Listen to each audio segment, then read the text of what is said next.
Swastiastu. Assalamualaikum warahmatullahi wabarakatuh. Salam sejahtera untuk kita semua. Namo Buddhaya, salam kebajikan, Rahayu. Salam dan bahagia Bapak dan Ibu guru, calon guru penggerak angkatan ke-10 Kabupaten Buleleng. Perkenalkan, nama saya Iputu Pasamardana Eka Juniawan SPD.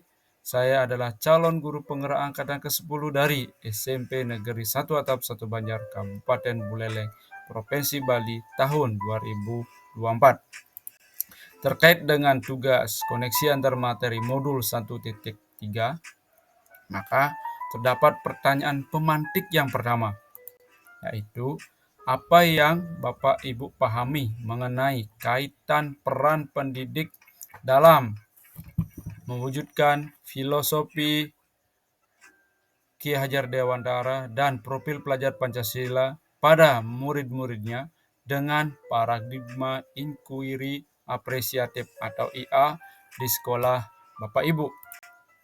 Nah, bagi seorang pendidik haruslah menjadi contoh teladan bagi anak-anak didiknya sesuai dengan filosofi Ki Hajar Dewantara, yaitu pendidikan yang bertujuan untuk menuntun segala kodrat yang ada pada anak, mengikuti kodrat alam dan kodrat jamat. Agar dapat memberikan pendidikan yang menuntun, maka seorang pendidik harus memahami dengan sepenuh hati dimensi-dimensi yang terdapat pada profil pelajar Pancasila. Nah, berikut ini dimensi-dimensi profil pelajar Pancasila, yaitu yang pertama, beriman, bertakwa kepada Tuhan Yang Maha Esa dan berakhlak mulia. Yang dua, berkebinekaan global. Yang ketiga, gotong royong. Yang keempat, mandiri. Yang kelima, bernalar kritis. Dan yang keenam adalah kreatif. Profil pelajar Pancasila tersebut dapat terwujud jika seorang guru memiliki visi untuk menciptakan perubahan ke arah yang lebih baik di lingkungan sekolah. Agar dapat menciptakan visi yang berpihak pada murid, maka dapat menggunakan pendekatan inquiry apresiatif atau IA. Inquiry apresiatif ini adalah pendekatan manajemen perubahan yang kolaboratif dan berbasis kekuatan.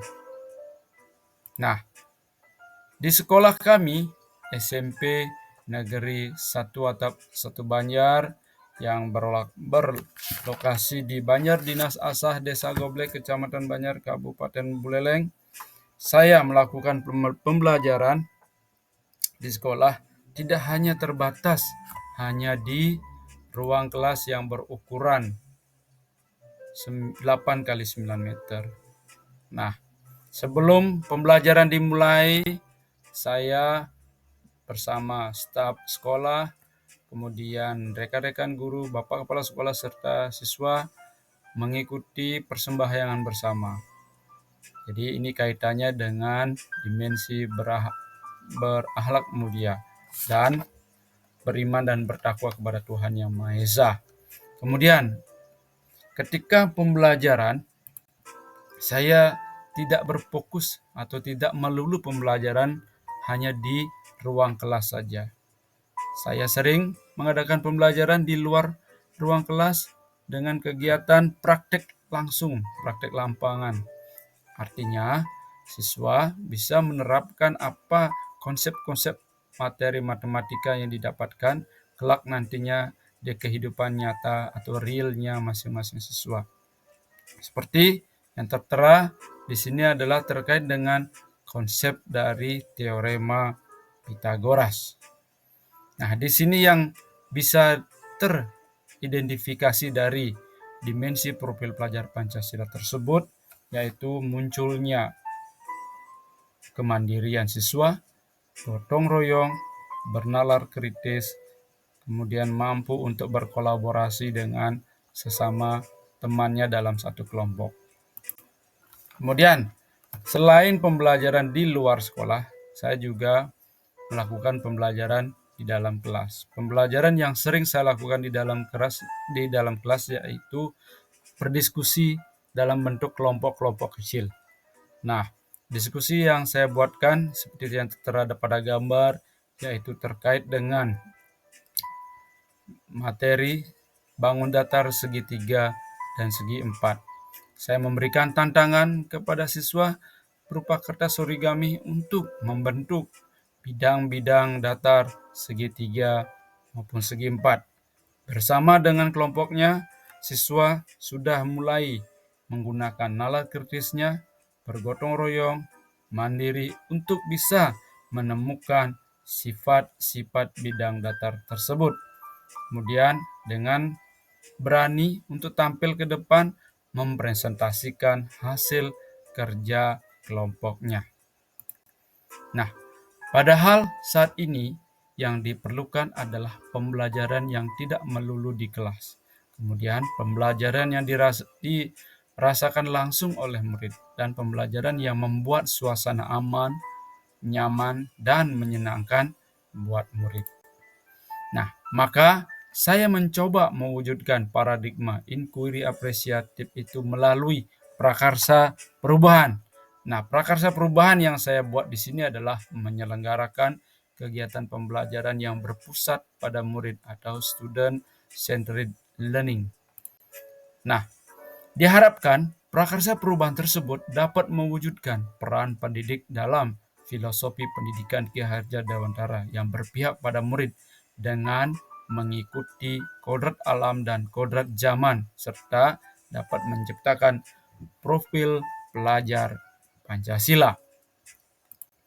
Kemudian terkait dengan pertanyaan pemantik yang kedua, revisi dan rumuskan dengan penuh keyakinan visi yang telah Bapak Ibu buat berdasarkan jawaban pertanyaan di atas. Kemudian dalam sebuah visi yang kemudian revisi visi yang membuat Bapak Ibu bersemangat ketika membacanya dan menggerakkan hati setiap orang yang membacanya. Maka di sini dari demonstrasi kontekstual modul 1.3 saya sudah membuatkan visi guru penggerak, yaitu mewujudkan murid yang cerdas, anggun dalam budi pekerti dan berdaya saing global dalam lingkungan belajar yang aman, nyaman, dan menyenangkan. Maka saya akan merevisi visi tersebut. Maka revisi tersebut yaitu terwujudnya murid tangguh yang berakhlak dan berwawasan global dalam lingkungan belajar aman, nyaman, dan menyenangkan. Nah, alasan pemilihan visi tersebut adalah saya ingin menciptakan pembelajaran yang berpihak kepada murid, sehingga murid menjadi merasa aman, merasa nyaman, dan menyenangkan dalam pembelajaran di sekolah.